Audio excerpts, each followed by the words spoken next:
So I'm watching Tom. I'm watching. And he got that rhythm, he got that cadence, and we've already dropped everybody behind us. So all I had to be concerned about was staying on his wheel and conquering that climb that's coming up. So we're rolling. And I'm watching him every time he accelerated. I'm right there with him, just accelerating too. Man, I was having a good time.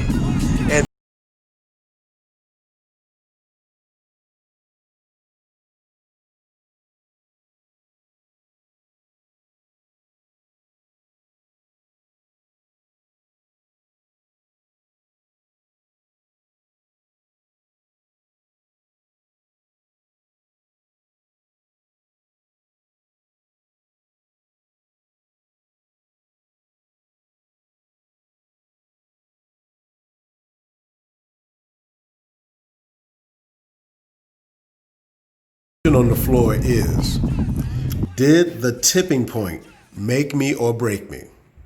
We will look at the aspects of Mickle Hill. Then we'll come over here and see my performance over Mickle Hill over a period of time. And we're going to compare that to the overall standing. Where did my best performance in 2019 place me? Eventually, we're going to come here and look at where I stand on the overall leaderboard of all time.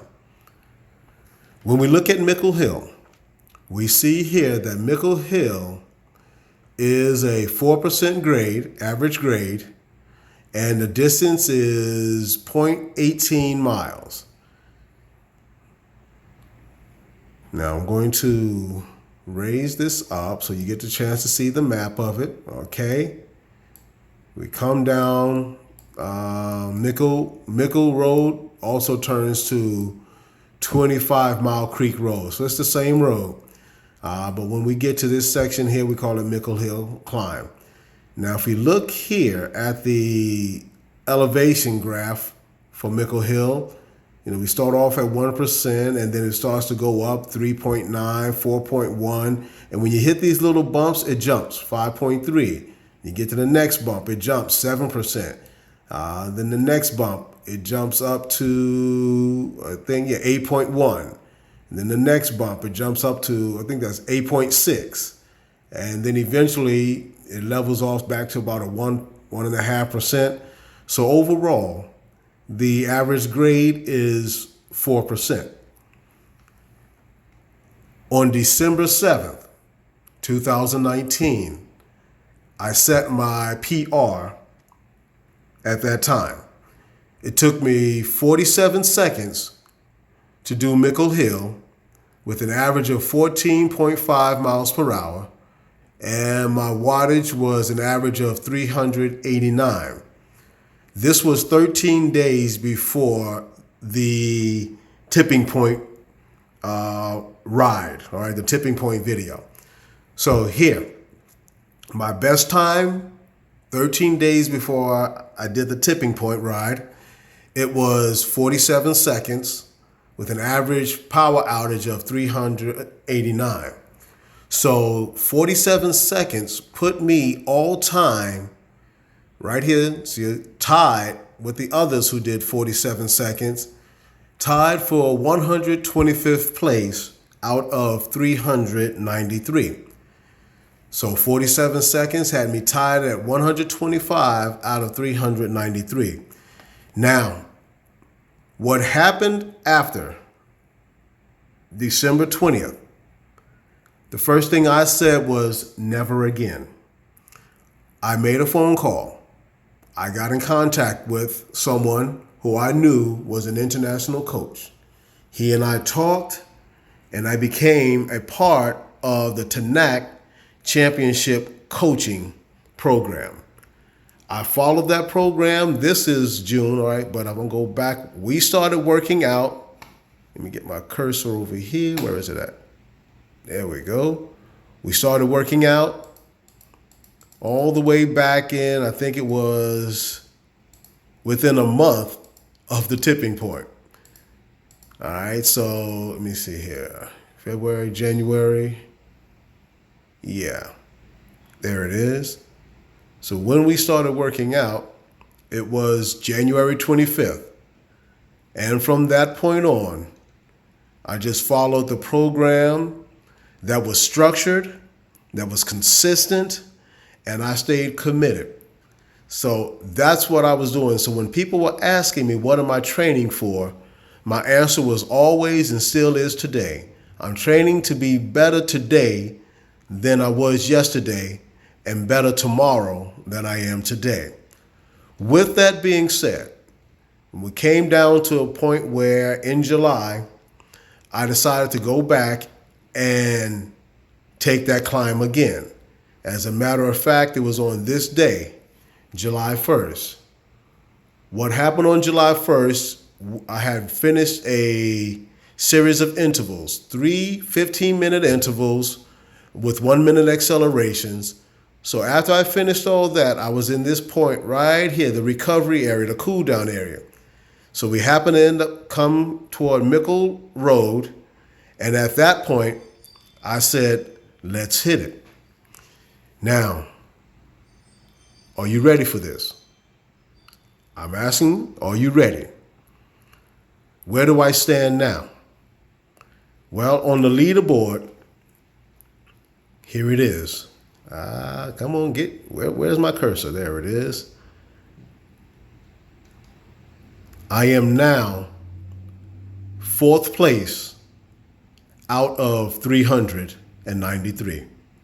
My best time is now 31 seconds. Ladies and gentlemen, are you seeing this?